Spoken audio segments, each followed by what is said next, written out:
রঙিলা প্রজাপতি ও লাফাং ঘাসফড়িংয়ের বন্ধুত্ব নিয়ে আজ তোমাদের একটি গল্প শোনাব। অনেক দিন আগের কথা, এক বিশাল সুন্দর বাগান ছিল। সেই বাগানটা যেন পরীদের দেশ। সেখানে লাল, নীল, হলুদ, বেগুনি কত রঙের যে ফুল ফুটত তার ইয়ত্তা নেই। বাতাস বইলে সেই বাগানে ফুলের মিষ্টি গন্ধ ছড়িয়ে পড়ত। সেই বাগানে থাকত এক প্রজাপতি, তার নাম ছিল রঙিলা। রঙিলার দানায় ছিল রামধনুর ৭ রং। সে যখন উড়ত মনে হতো যেন বাতাসের গায়ে কেউ আলপনা এঁকে দিচ্ছে। রঙিলা ছিল খুব চঞ্চল, এক ফুল থেকে আরেক ফুলে নেচে বেড়ানোই ছিল তার কাজ। আর সেই একই বাগানের মাটির কাছে সবুজ ঘাসের জঙ্গলে বাস করত এক ঘাসফড়িং। তার গায়ের রং ছিল কচি পাতার মতো সবুজ। তার নাম ছিল লাফাং। লাফাংয়ের পাগুলো ছিল স্প্রিংয়ের মতো। সে এক লাফে এই ঝোপ থেকে ওই ঝোপে চলে যেতে পারত। রঙিলা থাকত আকাশে আর ফুলের ডগায়, আর লাফাং থাকত মাটিতে। তাই তাদের দুজনের দেখা হতো খুব কম। একদিন খুব সুন্দর রোদ উঠেছে। রঙিলা একটা বড় সূর্যমুখী ফুলের ওপর বসে মধু খাচ্ছিল। হঠাৎ টুপ করে কিছু একটা তার পাশের পাতায় এসে পড়ল। রঙিলা চমকে গিয়ে ডানা ঝাপটে উঠল। সে তাকিয়ে দেখল সবুজ রঙের অদ্ভুত এক পোকা বড় বড় চোখ করে তার দিকে তাকিয়ে আছে। রঙিলা একটু রেগে গিয়ে বলল, এই যে সবুজ ভাই, তুমি এমন হুট করে এসে ভয় পাইয়ে দিলে কেন? আর তোমার ডানা নেই, তুমি ওড়ো না কেন? লাফাং তার লম্বা গোফ নেড়ে হেসে বলল, ও মাফ করবেন রানী সাহেবা, আমি তো ঘাসফড়িং, আমাদের ওড়ার চেয়ে লাফাতেই বেশি ভালো লাগে। আমি এক লাফে ওই নিচ থেকে এত ওপরে চলে এসেছি, দেখেছ? রঙিলার নাক সিটকে বলল, লাফানো? ওটা তো মাটির প্রাণীদের কাজ। আমি আকাশ দিয়ে উড়ি, মেঘেদের সাথে কথা বলি। তোমার এই লাফানোতে কোনো সৌন্দর্য নেই। লাফাং কিন্তু রাগ করল না। সে বলল, তাই বুঝি? কিন্তু বন্ধু, মাটির কাছেও অনেক মজা আছে। শিশির ভেজা ঘাসের গন্ধ তুমি কি পাও? কিংবা মাটির নিচের ঠান্ডা হাওয়া? এভাবে তাদের কথা কাটাকাটি চলল কিছুক্ষণ।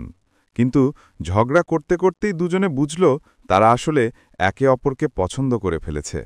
রঙিলার ভালো লাগল লাফাংয়ের সরলতা, আর লাফাং মুগ্ধ হল রঙিলার রূপ দেখে। সেই থেকে শুরু হলো তাদের বন্ধুত্ব। প্রতিদিন সকালে রঙিলা অপর থেকে ডেকে বলত, এই যে লাফাং, ঘুম ভাঙল?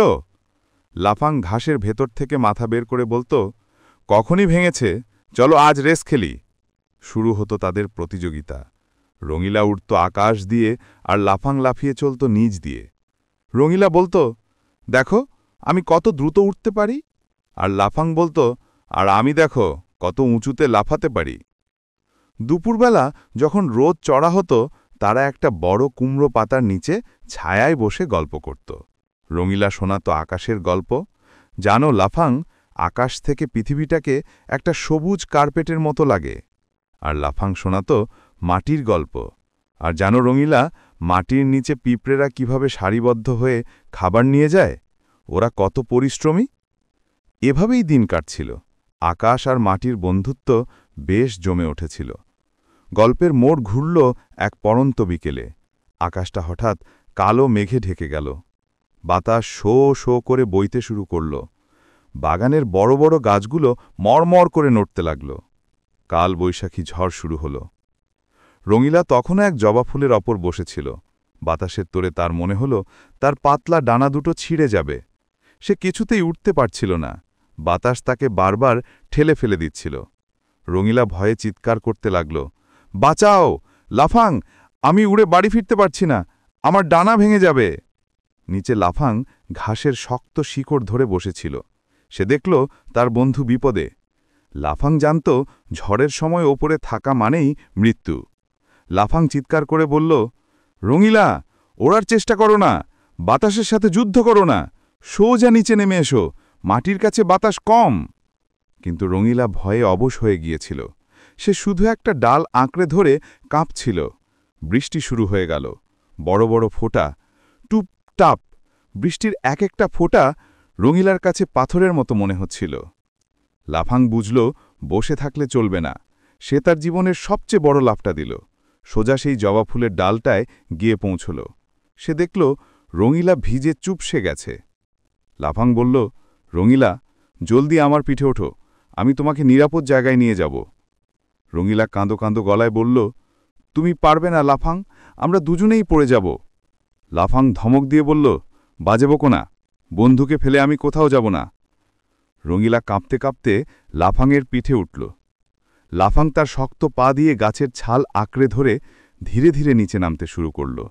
বাতাস তাদের উড়িয়ে নিতে চাইছিল, কিন্তু লাফাংয়ের পায়ের শক্তি ছিল অনেক।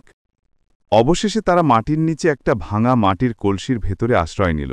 বাইরে তখন প্রলয়ঙ্করী ঝড়, কিন্তু কলসির ভেতরটা শুকনো আর নিরাপদ। সারা রাত ঝড় হল।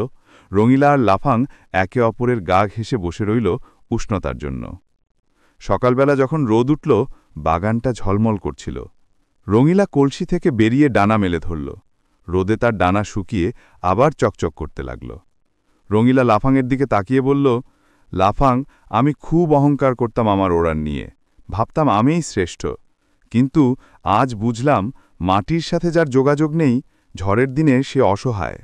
আজ তুমি না থাকলে আমি বাঁচতাম না। লাফাং হেসে বলল, আরে বোকা, ওরা যেমন দরকার মাটির টানও তেমন দরকার। আমাদের বন্ধুত্ব হল আকাশ আর মাটির মিলন, কেউ ছোট নয়, কেউ বড় নয়।